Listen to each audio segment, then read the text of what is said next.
Topic number 22, get that supernatural out of here. So these are assertions and things that come, get that supernatural out of here. Yeah, so what that's would a demand that a lot of people make when you start a discussion. Right. Like, Bill, I'll talk about anything, but I got one rule.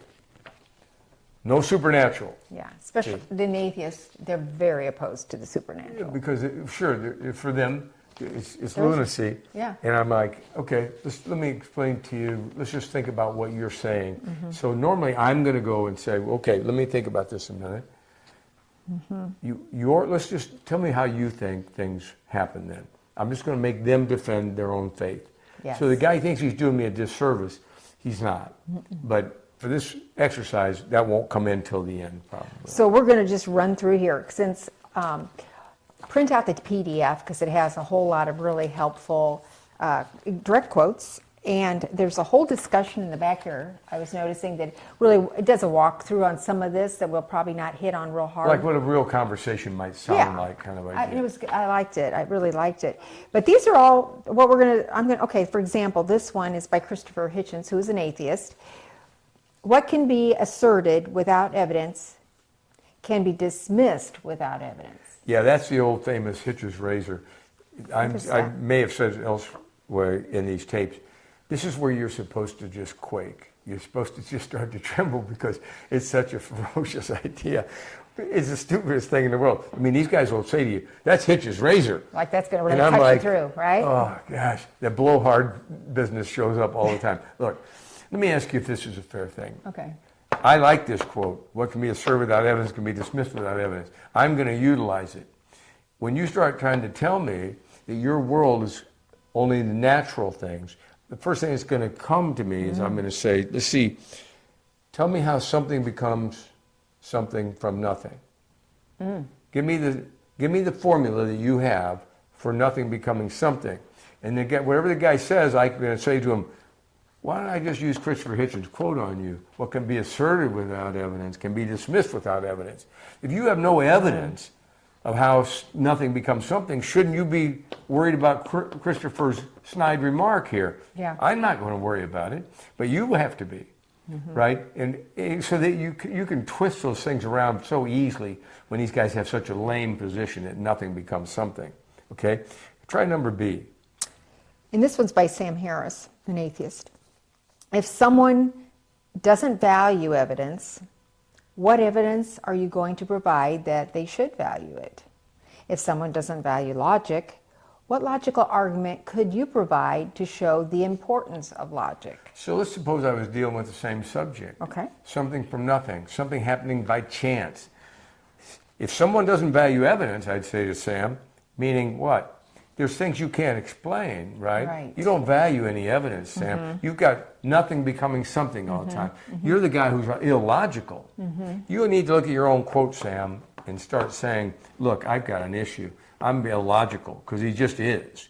All of atheism, if you look at it, we've given it such high ranking, but I'm going to explain something. The more you get to looking at it, the more you realize this is just all about. We've heard people commend it so long that we just are forgetting the basics they haven't a chance with. Nothing's not going to become something. Yeah. See, you keep looking for highfalutin, four-syllable words that have big discussions. Fact is, the little kid, he's 6 years old, and he walks up to me and he says, Dad, or Grandpa, in my case, or great-grandpa, is he like, why? How does nothing become something? Yeah. And I'm like, well, let me tell you about physics. Kids already ask a question I can't answer. Yeah. Right? Like, where do I come from, Grandpa? Well, these people can't answer that question. No. Where am I going? They just say, well, you may not even really be here. It might be, some kind of a trick there even. It's how they talk these days. I mean, it's ridiculous. So they want you to take them seriously, right? And these are because they're highly educated people, you somehow think that they couldn't be nincompoops. And I'm like, this is nincompoop stuff. This isn't, look, if we hadn't preached people this atheism business and Darwinism, we hadn't done it for the last 150 years, you couldn't go into any self-respecting dive bar in Cincinnati and you'd just be sitting there and a guy would say to you, hey, knucklehead, how does nothing become something? Where did I come from? Yeah. Do I have any meaning? The simple questions that any drunk can have, right? Guy who's sitting in a bar with a colostomy bag. That guy. I'm telling you, Yeah. my great uncle was like that, so I drew that image. But even he would have that. But we've got to dress it up, and they've educated you to think that somehow Sam Harris deserves an A on this, or that Hitchens, with that stupid Hitchens razor crud, deserves a pat on the back, and it's like it's a genius thing. And I'm saying to you, they slit their own throats with this stuff. Well, here's Christopher Hitchens and your example C. A virgin can conceive, a dead body can walk again, the blind can see. Nonsense. It's not moral to lie to children. It's not moral to lie to ignorant, uneducated people. That's me. I'm the ignorant, uneducated man. So here's what happens. Here's a man who, in the next breath, will tell you there is no morality, right? There's no real right or wrong, Bill. But, Bill, you're being immoral. You're like, come on. Couldn't these guys, for once, stay inside the lines? And the answer is no, because they don't have to. Nobody asks them to. Nobody says to them, you know, I heard you yesterday, and it doesn't make sense with what you're saying today. Nobody talks like that to these guys, because we've got everybody from 15 to 40 now. You worship these guys, and I'm saying to you, I don't know why some real atheist intellectuals don't form a little police squad and put these guys out of business. And I'll tell you, there are a lot of scientists who would say amen to that. They just won't speak up because they all have careers they're more worried about than anything. If you're not going to be concerned about God's view of what you're doing, then you'll only have your wife and your career to think about, right? Some earthly glory. So, but even then, I would be so tormented by Sam's stupidity in these things that I'd be calling them up, and I'd be bringing 6 guys with them, and we'd have a little church discipline.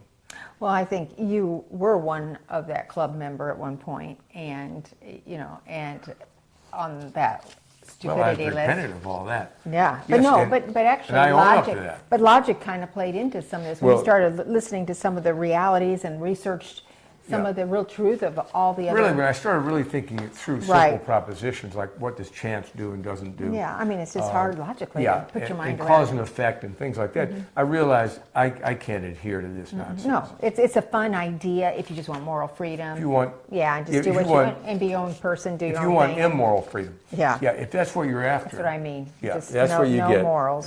If that was important, that was all I cared about when I was young. So, Yep. so look at D a minute. I don't want to confuse you with this. I only put this in. Methodological naturalism is because they give these definitions.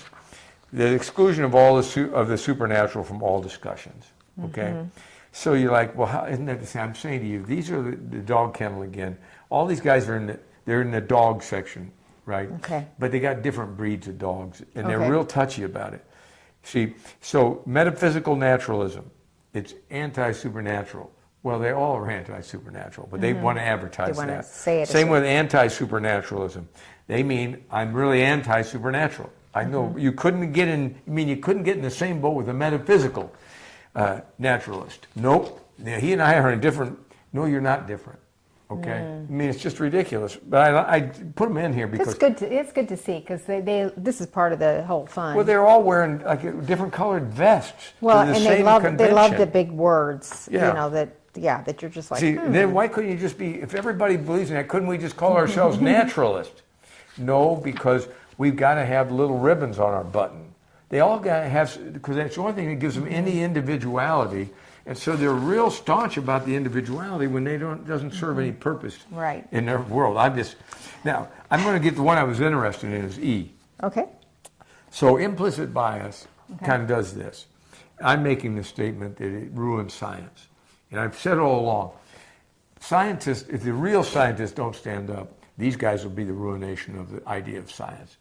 Okay? Because this kind of harebrained scientific talk that Sam Harris gives you or Dawkins, I'm telling you, you can get pretty soon an 8th grader will undress them for these things. I'm just promise you that day's coming. So you could probably put it in AI and they'd throw him out of the atheist thought pool. For a few more minutes. But implicit bias works like this. You're coming to any subject or any discussion with a bias that's so strong that it colors and discolors really all that you think. You're going to stand that ground no matter what. And that's what these guys are guilty of. No supernatural. Not, if you were a confident guy, you'd be like, explain the supernatural to me. And I'd be like, explain the natural to me first, and then I'll explain to you why there must be a supernatural. Right? Because otherwise, how are we getting nothing to become something? Yeah. That kind of talk. But these guys just lay down the law. This is it. No talking like that, Bill. Okay.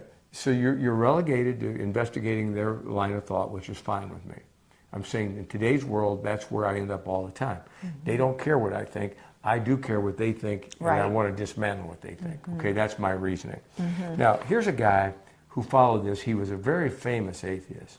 His name's Richard Lewontin. Sometimes it seems like some people say Lewontin, but I thought I heard him say Lewontin. I might be mistaken. Implicit bias, here's what he says. Our willingness, and people were upset all over the scientific world with this. Oh, they were. Oh yeah, this is a real killer. Okay. Our willingness to accept scientific claims that are against common sense is the key to an understanding of the real struggle between science and the supernatural. See, he's saying what I'm saying. Look, our unwillingness, right out of the box, to not consider things that run against common sense, like nothing becoming something. Okay. He's saying, see, our bias is so strong that we just dismiss this, but we don't address it. Okay. He says it's a struggle between science and the supernatural, where it's certainly inside of him is what he means. We take the side of science in spite of the patent absurdity of some of its constructs. Nothing becomes something, the Lawrence Krauss trail of thinking. We take the side of science in spite of it, he's saying. In spite of its failure to fulfill many of its extravagant promises of, he calls it health and life, in spite of the tolerance of the scientific community for the unsubstantiated just so stories. What he means by that, he goes into a great length about the just so's. It's just got to be this. It's just so. Just so. See, and why? Because I've already determined that the baseline is no supernatural, for instance. Okay? Because we have a prior commitment. We have a commitment to materialism. He's saying we come into this thing not as scientists investigating, and not as philosophers investigating. We come into it with, this is what we know. And he's saying we don't know this. We don't know it's a materialistic only world, right? We don't know that. We can't address it because we brush it aside, like everybody knows. And he's like, I don't know that. Okay? And I know I'm supposed to believe that, but I realize this is make my whole position, I'm ashamed of what I'm doing, is what he's saying. And is he an atheist? He still, I think he now would say, I'm an agnostic, maybe. Yeah.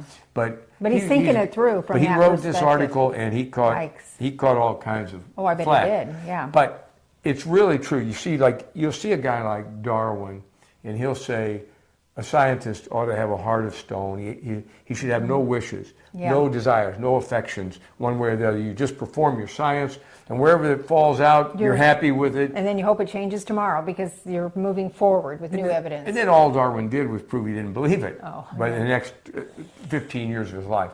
So the idea was good. It caught him on a Saturday night after he had some rum, and he just was too logical. So he wrote it down, and later on he might have regretted it. But also they lead off of that stuff because scientists like Sam Harris will say to you, Bill, I'm a scientist, and we have certain rules we play by, and here's one of the rules. And he'll give you all kinds of rules, maybe 17 of them.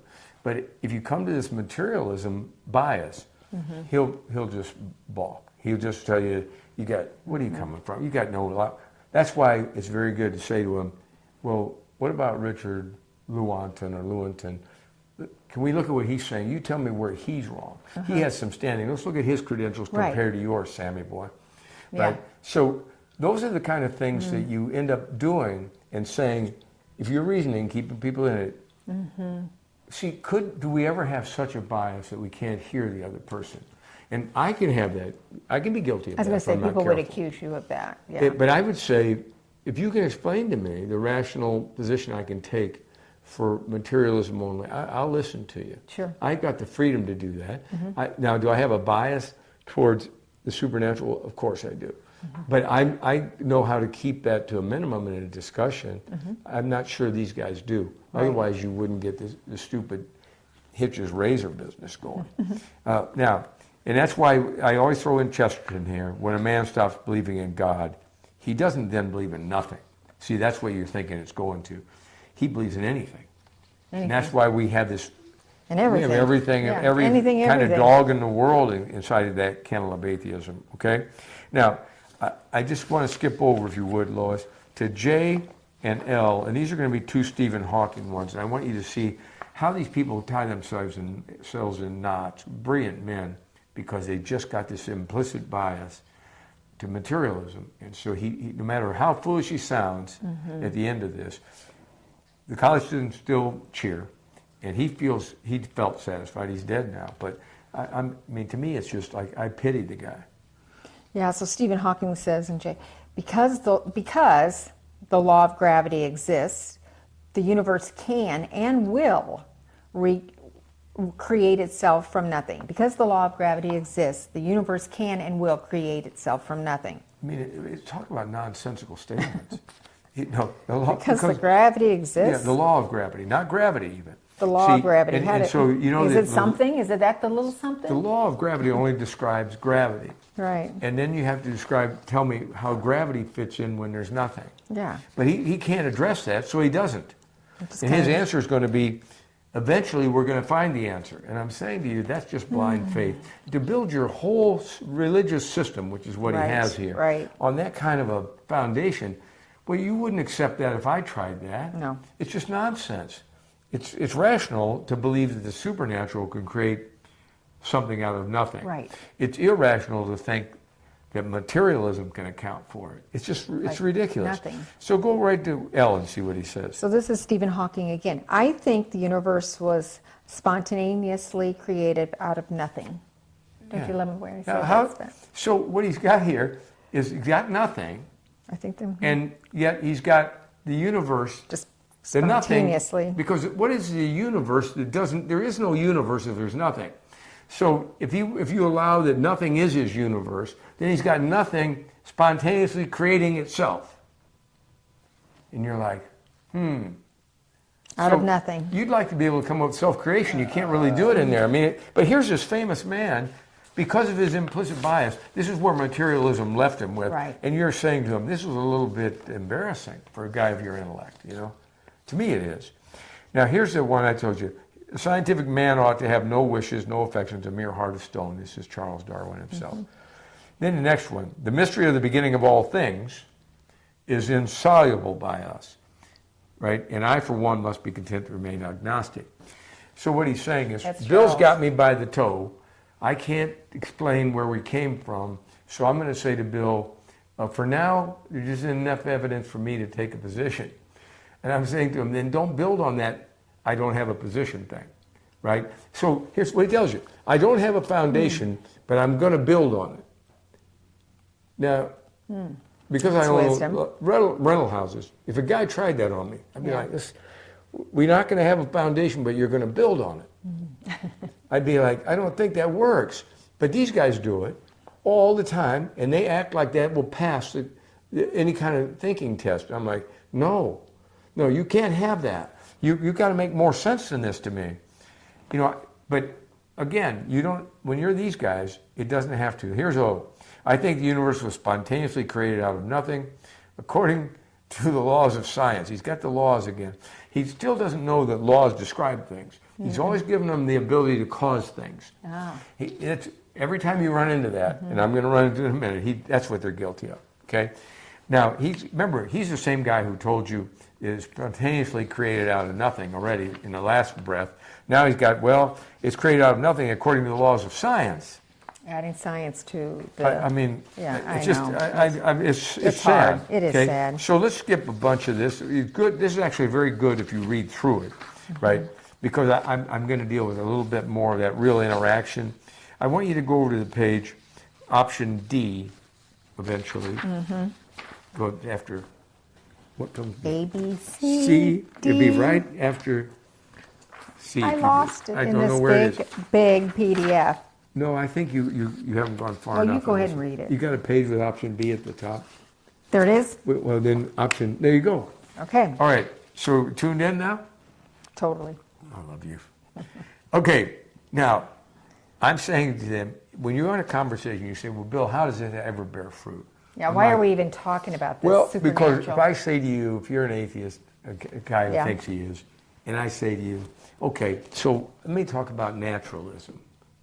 Like, define it for me, right? Because I want to see if he calls himself, any of the fancy names, or if he's just a naturalist. Right. But then I'm like, so tell me again what the limit, like, there's nothing except what I can see or touch or hear, feel, all that, right? Is that what we mean? Yeah, something. So I'm not going to start talking like guys do about, your consciousness or any of those things, although I think it has a place for that. I'm more likely to think about it like this. I want stuff that the average guy can understand. If I start trying to explain to the guy that at Stanford they're arguing all the time over whether there's any consciousness in you, Yeah. the guy's like, swell, Bill, thank you for the information. Tired already, yeah. I'm tired. So he's going to go to the bathroom. on Yeah. me. Hold So that thought. I just say, well, let's think about this. If you're a naturalist, a couple of things come to my mind. Okay? So I'm going to ask about how does nothing become something? That's a whole conversation. Yeah. I just want to hear what he says. Now, do I know what I'm going to reply? I haven't heard what he said yet. Remember? True. I'm just asking him. He's going to say something, and I'll reply something. Right. I'm not nervous about it. See, I don't have an agenda. Right. I just know this is a topic I'm getting him to. Okay. Then I'm going to ask him about cause and effect, because we've always got these guys creating the universe, creating itself from nothing, and I'm like, does every effect have a cause? Right? Tell me about cause and effect, what you remember about it in school. Ask a question. Normally they get it wrong and they say what? Instead of every effect has a cause, what do they normally say? Every cause has an effect? No, everything. Oh, thing. See, that's why they work it in like that. Everything has A cause. a cause. And not everything has a cause. Every effect has a Oh, cause. yeah. Okay? So you have to get that one down because they'll always stumble over it. So you have to give examples. Like I say, if I push you, right, I'm the cause, the effect is you move backwards. Okay? Would you move backwards if I didn't push you? The answer is no, except in these camera things, you get kind of itchy and move around on me. But Standing here. But Artie's getting kind of angry over these things. He wants you to Stand still. and face the right direction at the right time. So Oh, my. I'm saying this to you because cause and effect, once the guy agrees with you that it's every effect, not everything. Okay. Then you- Every effect Has a is a cause. cause, not every. So if you're going to have a sun, can it be that it needs to have a cause to have the sun? Simple question. Yeah. Right? See, Yeah. it's like asking, do I need a sun to keep the earth warm? See, in that case, one question is about it as a effect, and the other is the sun as a cause. See, but I'm going to always say, if the sun's a cause, I need to ask one more question: what or who? Who caused the sun? Because we're back to something from nothing, cause and effect. Very powerful arguments, not hard to understand. And I've gone through it maybe 3 other times in these things, right? And you just need to get these down. They paralyze these guys who call themselves materialists. Forget where the conversation goes. Right. This is like the one on hell, you're looking for justice conversation. This one inevitably leads me back to these 3 things. I don't care what the guy says. Whatever road he takes off that first question about explaining what naturalism is to me, it's going to wind up down these alleys. So just clarify for me one more time. So every cause, No, every effect has a cause. has a cause. So every effect has a cause. So, but not everything. Right. Because if you don't make that distinction, they do it for a trick reason. Yeah, I know there's a trick here. Yeah, sure, the trick is God is caused. If you let them say everything is caused, then we're back to the very first question in these questions. Wow, supernatural. Who caused God? See, So maybe he's just existed. he's Maybe creation. He is All of a sudden you've he got, is the being. and He they'll is try to always- say to you, No. they try to say to you, Bill, it's irrational to have a being who's self-existent. I'm saying nothing irrational about a self-existent being. If you know anything at all about rationality, there's nothing self-existent. Right. Would cause you trouble. It's what's irrational is what you think, right? You have a non-existing thing doing something, not a being, a thing. A thing out there that Right. needed something And to you make saw a thing. it. Yeah, Hawking's okay, telling makes you sense. that nothing exploded into everything, and you're like, nothing can do nothing. Or like it the- wants nothing. Nothing is nothing. Right. And that's why I say to you every time, there nothing will always be something. A little something, It's yeah. gases or cinders or dancing women or whatever they have. panspermia, It'll whatever be it is. something. Yeah. It doesn't make any sense. But you need to see. And the third Okay. one is just as important to me. Okay. And that is chance. Okay. Because chance causes nothing. And you go through the first one of these, maybe 3 or 4, tape 3 or 4. Yeah. I'm dealing with chance, and I'm saying, they say by chance something happened, and I'm saying, chance has never caused anything. What is the chance that chance could ever cause anything? And the answer is no chance. Chance has no causal power. Okay. They only get it by inserting by in front of it. It has no ability. Chance has no desire. See, it's We that use kind that wrong all the time. By chance, I met you. Yeah, we mean but it's an accident. Yeah. And I'm saying when we say that, what we're describing is what Voltaire said. It just means it's whatever causes, we don't know the answer to what it Right. is. It's our ignorance that you're looking at, right? We know this has happened, and we don't really think chance did it. When we say it, we're just saying, I'm ignorant of the Yeah. real cause, so I'm going to say it happened by chance. Okay? So now the last one I've thrown in there, and is it on yours? I didn't put in, no, I didn't. I left it at 3 there. I was going to put in my note, I was going to put in another thing on the will, and I'm not going to. Okay, I'm just going to leave it like it was. Okay. I'm glad I didn't include it here. I'm glad you did. I tried to. I was tempted to, apparently. Okay, so what I'm saying in the end is we go over dogmatism cripples science. It's all what this whole thing's been about. They've got their dogma. So This is what explain dogma. dogma is what the atheist church holds to be true. Okay. It's belief it's system. inviolable. Yes, you've got this. This is what we believe. It's like a creed. Even though they say they have none, they've got them. Yeah. And this is one of them. Okay. When a guy says to you, we don't have any beliefs, and then the very next sentence he says to you, but Bill, get that supernatural out of here. I'm a materialist, and I'm not allowing for anything except that. I'm like, well, that seems like a foundational belief. Is that a creed? Okay, Mhm. yeah, you've got a set of beliefs, Yeah. and then those Yeah. beliefs, some of them are more foundational, and they become dogma, like of the Roman Catholic Church, for Okay. instance. Got it. So you're saying, well, that's church dogma, and I'm saying it's church dogma only it's the atheist church. Okay, that's what you're dealing with. The elders of the atheist church, they say, well, we're not really elders. And I say, baloney. People come to you for the same reason they come to the church elders, and you might be unelected, but you're not really anything but an elder or an evangelist or something, whatever what's your office they have above your door. I'm saying dogmatism cripples science. It can't afford it, but it's full of it. And every time some scientist tells me he has no bias, Yeah. but then he'll say, but Bill, you have a bias. I'm like, look, my bias has been something I've picked up. I was an atheist, right? But now I'm completely on the other side. But I have a bias when I come to a subject about this. I can put that aside easier than you can. You say I don't have one, and every statement you make is dogmatic. I just get out of here with that. So it bothers me that they do that. So I've gone on with old scientists who were Christians, or at least deists, and I'm not going to do anything with that right now because it's kind of good for reading.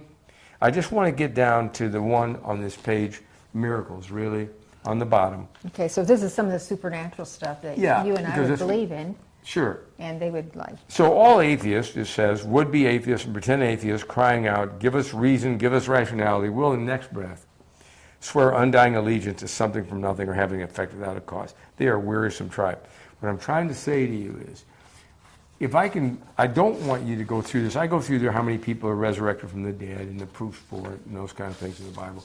But more importantly, I'm not looking for you to be an expert on all of these things. I am saying you need to be knowledgeable about cause and effect and chance and something from nothing.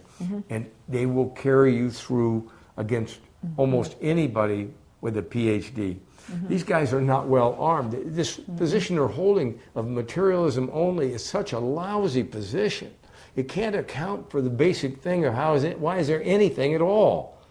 So when they can't account for that, it's like I told you before, when I was a boy, I got in a fight and I had the guy with the right hold. Yeah. And then I held it for a while and he was screaming, and then I decided to put him in a headlock. And when I was a little guy, my old man said to me, buddy, when you had him the first time and he was screaming like that, why would you let him go? Why would you switch the hold? And that's what happens in conversations.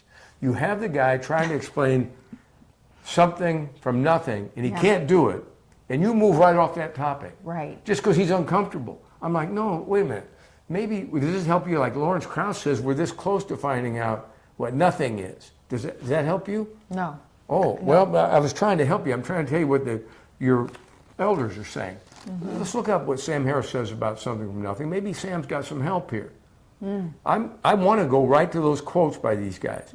So this guy sees, man, I'm in league with a bunch of duds here. Yeah. These guys have a bad position they're trying to defend with all their might, and they've got good minds, but they've lost their minds.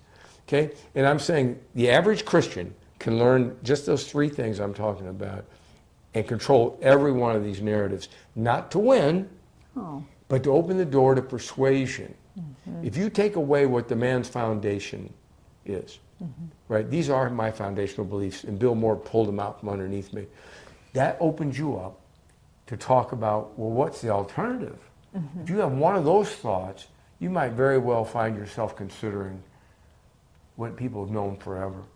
There is a God who's self-existent, who created all of these things. There is a being. Yes. Somebody who has being. Okay? That's where I'm headed. They're all meant to get the discussions to lead to persuasion, not to winning. Right. And normally people come back and say, Bill, I got the best of him. I kicked his rump, whatever. I'm like, I don't want that talk. That's not my talk. No. You do that on your own time. That's not got anything to do with Bill Moore. But it just does, when you really understand how pathetic and small some of these thoughts are. I'm just thinking of myself standing on the cruise boat talking to one of the top professors from Yale and Harvard, and I said to him, I just have a really hard time believing in magic, something from nothing. And he just looked at me and couldn't help me with that. He didn't say a thing. He just went silent. I'm thinking, no, you're the one with all the intellect. Come on, explain to me, convince me. And he just couldn't. No, he's singing to the choir when he makes his talk. Right, and he was just like done. And I was like, that was just a little statement. So anyway, it's just a lot to think about, even logically like this, and gives you the ability to have compassion and I'm saying the average Sunday school member, Yeah. if they care at all for Christ and his defense, Right. they can learn these things. These are simple things. These are I'm not a bright guy in this sense at all, and I understand. And this is weapons that are so simple, and it destroys the guy's foundation. And that's what all you're trying to do, as politely as you can, so that you can rebuild a foundation with the guy. It's so wonderful to believe in the supernatural It is. because it's real. Yeah.